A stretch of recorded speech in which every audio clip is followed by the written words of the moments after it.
Hello and welcome to the Bud Show. Here we go. Okay. Have you noticed that we got a little bit of a different background here? My wife and I just started to make our little office in the house. Our son Chris has finally moved out and is on his own.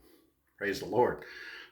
So it's going to sound like an echo in here, and I just got the desk the desk together today. It's took me a little while because I don't read instructions and stuff like that. So. I do want to say a couple of things and announcements that I do have to speak about today, and I'll try to get to them without being distracted because I have my dog Maggie in here right now, and she's wondering why I'm sitting here talking to the air. Anyway, one of the things that I do want to say is I wanted to thank Perea Cooper from my church. She helped me out a lot. I wrote a book. Believe it or not, I did write a book. But I needed somebody to go through it and make sure that the spelling was correct and the verbiage and everything like that, because the way I write is the way I talk, and that's why I get into trouble, because people are like, "What is he? I don't even understand what he said." Like, because I put periods and dots and this and that, and anyway. So the name of the book is Faith: Moving Forward to Heal the Past. Now, if you really don't know about me or anything like that, this book kind of gives you an idea of where I grew up, the problems I faced in my life. I didn't really have any faith in church or anything like that because, and I don't mean to bash the Roman Catholic Church, but, there is issues there. So for many years, I didn't really know anything about Jesus or really anything about God. I just knew I could recite the whole ceremony of the Bible, because they would go over the same thing every single week. But anyway, so I moved forward. A lot of great things are happening right now. I finally do have a job. I'm working as a security officer right now in one of the warehouses, and there's a lot of very nice people there. I am blessed. I am very blessed, because where I was recently was a really good job. But when you get older and you start looking for jobs, and right away they're like, well, you're in your 50s or 60s now, and we really can't use you. And no, that's all over. I don't have to worry about that, because my boss is God. So I wanted to talk about a dream that I had the other night. It was kind of interesting and terrifying at the same time, and I don't really know how to present it, so I will just tell you what I saw, and I will give you my interpretations of what it was. So basically, when I go to sleep, I try not to think of anything or have anything to eat or anything like that, and as usual. So this dream was in the middle of the night. It wasn't a morning dream. It wasn't anything after that. So basically, what happened is I woke up, and it was in what it looked like a castle. It was up high, and you could see the brick and everything like that inside. And I was standing inside. I was looking out. Now, what I was looking at was, and I don't know why I was shown this, was a scorched earth. I could look out and see the land, and I could see, almost like you see a tornado, you see different tornadoes. This was red and gray and black. And it really wasn't, it was almost like fire. So there's many of these I saw out there, and that was gone.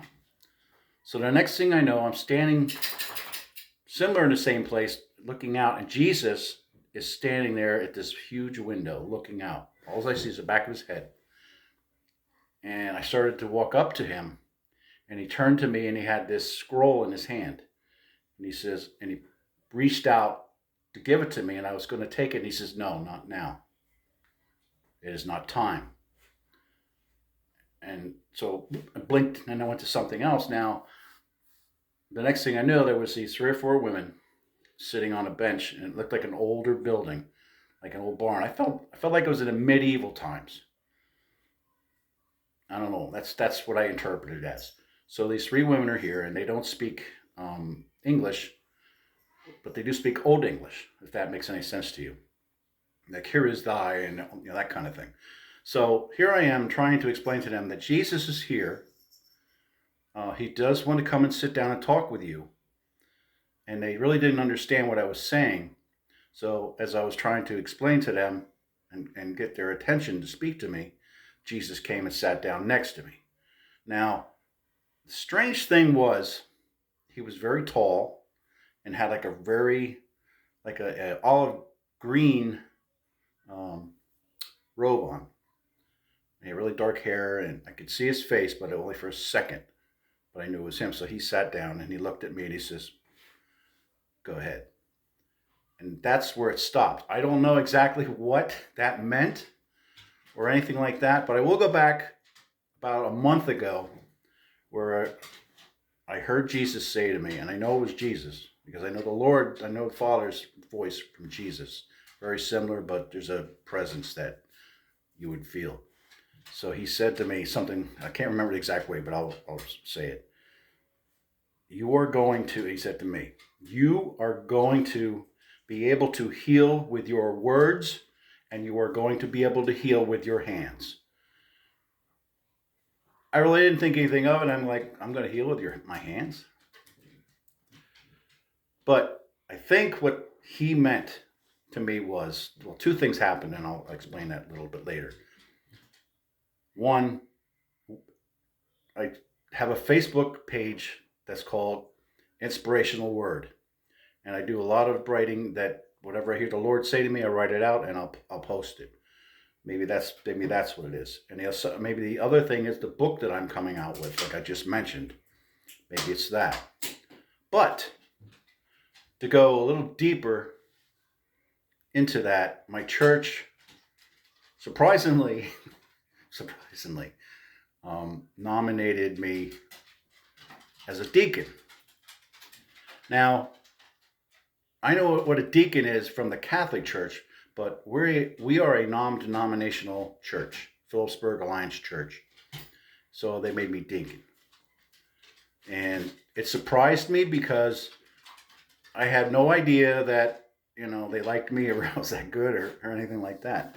And so that whole thing may tie into what Jesus has said to me. Now, the other thing that was interesting that he said to me, which I'm really not aware of because I always used to make these funny, wordings and stuff like that. And like, I could do like pretend it was Chinese or something like that, or Russian or something. The Lord said to me, what you are speaking in most tongues are of speaking in tongues from the Bible. Now, there was a certain type of, I don't remember exactly what he said. It wasn't Sumerian or something like that. One of the tribes' language. And I guess he, every once in a while I would make, stupid phone calls and go, and I'll demonstrate. I would go something like,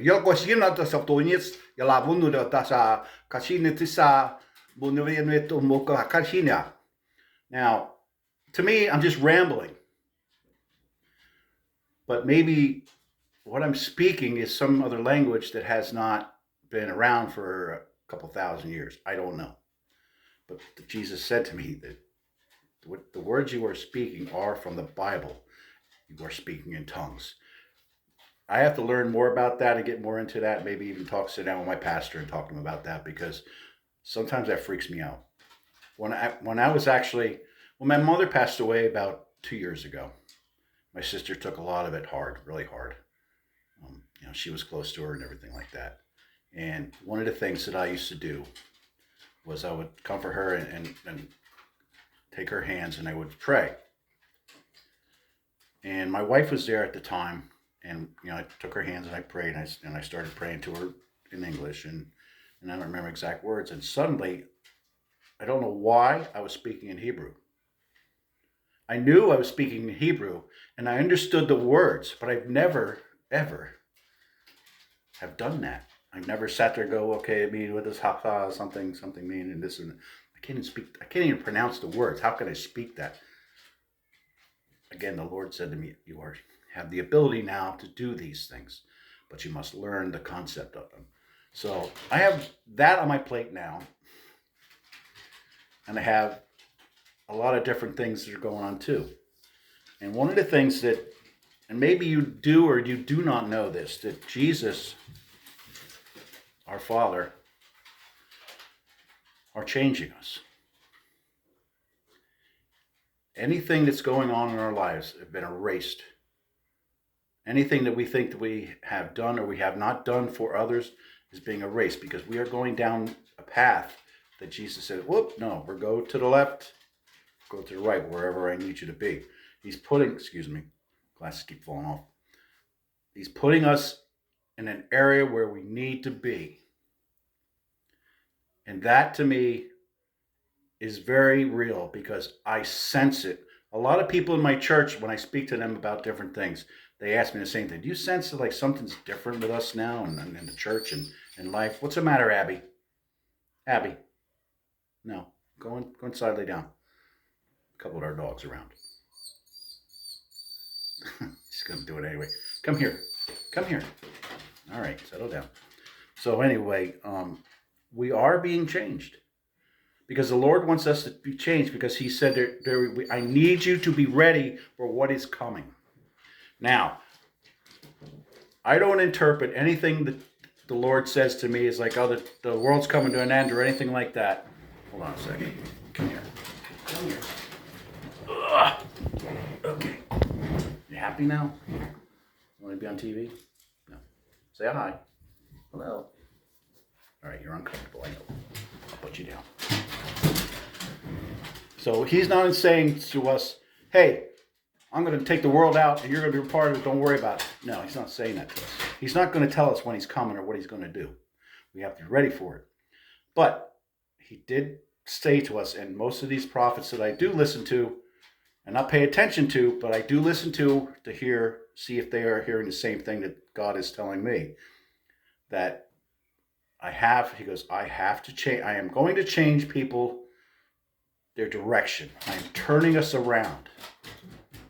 Not sure what that really means, but when God says, I am turning you around, either you're going on the wrong path, or he's steering us away from the current danger that's coming, or whatever they're going to do next. Evil is all around us. It has been pumped up to really high, because a lot of things that we are doing now is winning, spiritually and physically, in this world. The spiritual world is right here with us every single moment. We don't realize it because we don't see it, we don't hear it, we don't smell it, we don't notice it, because we are too embroiled in this world. How can you go through life when your hands are over your face and you can't see what's going on? That's exactly what's going on with each of us. We have gotten so used to what's going on in the world. We've got nothing but pain and suffering and worry, and the big word, fear, about what's going to happen to us because what our government's doing to us with the terrorists and the robberies and crime and corruption and all these things. Folks, Jesus came right out and said it to me. He says, I've had that same occurrence in life when I came to this earth. You have to ignore it and move forward in your life. You are not of the world. He kept saying that. People do not understand because they are not of the world. You are living here in the world. You are not part of this world. Your world is in heaven. We are supposed to be on our toes and listening for God. God has a frequency. Jesus has a frequency. The angels have a frequency. They're all the same. They come and you can hear these things, you can sense these things, but it takes time to learn how to do these things. And once you learn how to accept Christ in your life and know that God is the Father and the creator of this world and the universe and everything else and anything living on it, under, and beneath it, then you'll understand how easy your life is going to be at the moment. Now, when I say that, I misinterpreted what I just said, and I'm going to correct it. Jesus and the world. Hold on a second. Okay. What he meant was, life is not going to be easy.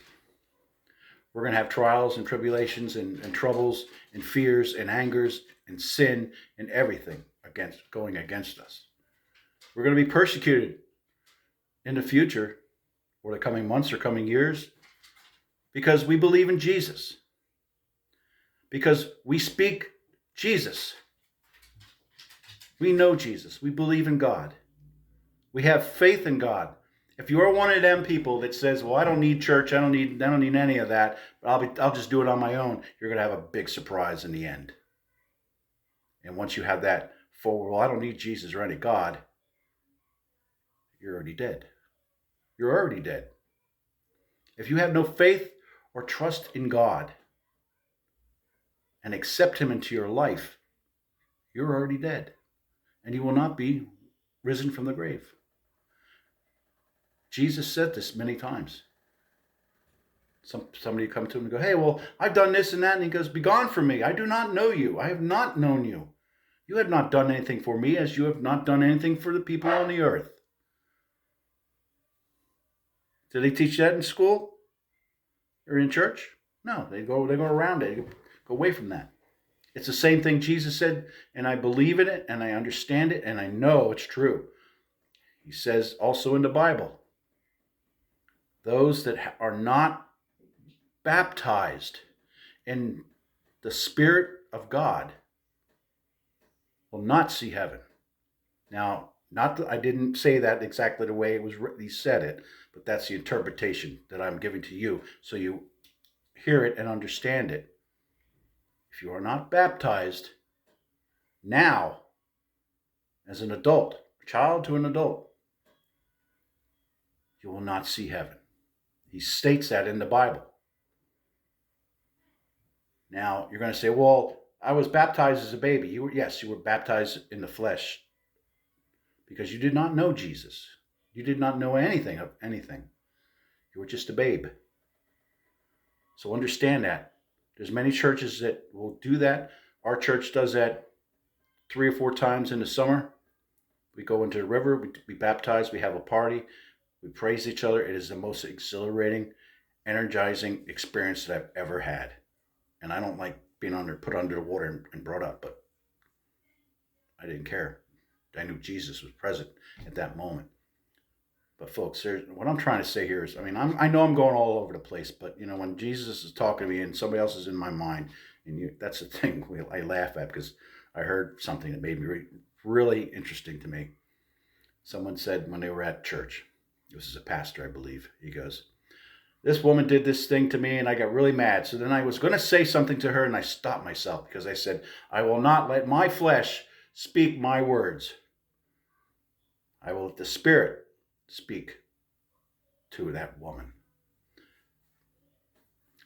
I thought that was very interesting. So if you didn't get that, in the flesh is our sin, is our mouth, our cuss words, our swears, our curses, everything that we want to put out to people, judging people, especially. And my wife will say, "I do judge." I do. But we're not going to get into that right now because that's not what I'm talking about. But being in the flesh, and we're flesh, but we have a spiritual side to us also. We are well versed in our flesh, but we are not well versed in our spirit. Our spirit is what will save us and let us speak to God directly and Jesus directly. And sometimes He might even come to you and show you Himself in the flesh or in a dream. I've had that happen to me 4 times already. And I'll tell you what, I am terrified when I see Jesus face to face. And usually He laughs because He's like, "Relax, do not fear." But it's hard to say. It gives me joy and it also gives me fear at the same time. And we are supposed to fear God. We're not supposed to fear man. So I am overjoyed with the Spirit. And I know how to go away from the negativity of this world and the bigotry and the violence and the mocking and the cursing and all the things that come. I just focus on what Jesus is thinking of me at that moment, what I'm doing, whatever I'm doing or should not be doing. I'm waiting, thinking Jesus standing there going, "What are you doing?" That's how I think about it. Because remember, he will judge us. He will judge us for what we have done, what we have not done, and why we have not done these things. And you can't sit there and go, well, I couldn't do it that. You're just going to go, because he knows. He knows what's in your heart. He knows everything about you before you even were born. But one day I heard this, I don't remember if it was from a vision or a dream, but I heard him say, I made you because I've thought of you first, and then I created you. Now, if that makes sense to you, good, because I got tired of trying to tell people, and you're like, well, if he thought of us, then how would he know how to make us? But you just don't go and go, okay, here you go, here's Bud. No, he thought us. Now, the other thing I wanted to say, and I don't know if I said it in previous ones. Oh, hold on a second. I just need a little something. Because when I get talking, I get dry. What was I talking about? Oh, yeah. Sorry. The things that we need to understand are this. Everybody's worried about, well, the end times are coming and all these things are going. Jesus says to us, just to me, most of the time, not yet. It is not in your time. The thing is, I don't know what that means. And I'm not going to go and try to interpret it as man, thinking, well, Jesus said he's not coming, so I'll probably be off the earth by the time it happens, and all that kind of stuff. No. I cannot tell the day or the time. And people should stop on Facebook and on social media, all these pastors like, Jesus is coming back this month. He'll be back here because all the things that he said are going to happen. And everything's going to happen at this time because what he said is now happening. Wrong. Wrong. When you get in touch and incensed in Jesus, he will tell you the things that he wants you to know. So he calms your soul. Everybody is excited because of all these things that are happening, but there's one little secret that you don't see. I see it. Some other people do see it. The things that are happening on this earth right now are man-made. War. God didn't put that there. Evil started another war. The media, man-made, is putting propaganda out there saying that the world's coming to an end. You should do this or you should do that. The Vatican, the Pope, is going around and going to other countries and going to say, we don't need Jesus anymore. We're going to take all the religions and put it together and call it Chrislam, Christian Islam. What did Jesus say about Islam? Read the Bible, it'll tell you. You don't take God and change him and change the words to your liking. It even says in the Bible, nothing should be removed, nothing should be added into the Bible. It is a deadly sin. Folks, there's a lot of evil that's going on around the world. There's all kinds of things going on, and people are being drawn into it because of their stupidity.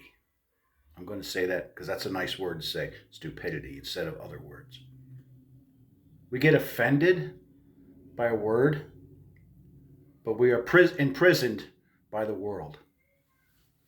Think about that. What is the first thing in your life? When you get up in the morning, what do you feel? What's the first thing on your mind? Oh, I gotta go to work. Poor me. You should be thankful you are alive to go to work. You should be thankful that you are alive to do things for each other. Oh, the alarm bell went off. But I'm going to cut it short right here because my dogs are barking and their mommy's home. So I want to thank you again for everything that you have done and everything you listened to me, and I'm glad that you made it this far. 24 minutes. Pretty good. Thank you. May God bless you. Amen. Have a great day. Bye-bye.